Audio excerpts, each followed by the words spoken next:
నా పోరాటం రైతుల కోసం, నా పోరాటం అన్యాయం జరిగిన దళితుల గురించి, నా పోరాటం అన్యాయం జరిగిన మా ఎస్పీ సోదరులు.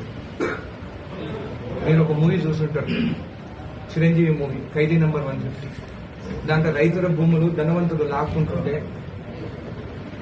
చిరంజీవి గారు కుట్టాడాలంటే ఆయన మీద తప్పుడు ఆరోపణలు చేసి జైలు పంపిస్తారు. ఇక్కడ కూడా అదే జరుగుతుంది.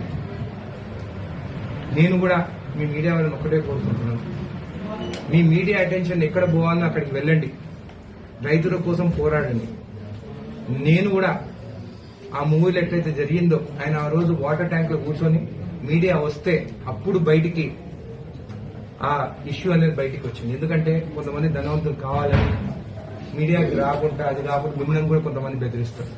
కాబట్టి ఎవరికి భయపడకుండా ఆ ఎస్టీ సోదరులకి న్యాయం జరిగేటట్టు, మీకు నాకన్నా బాగా మీకే తెలుసు అది ఎక్కడ ఏం జరుగుతున్నది.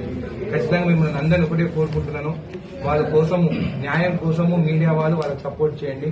నా గురించి కాదు, వాళ్ళ గురించి కొట్టాడని చెప్పి తెలియజేస్తాం. ధన్యవాదాలు.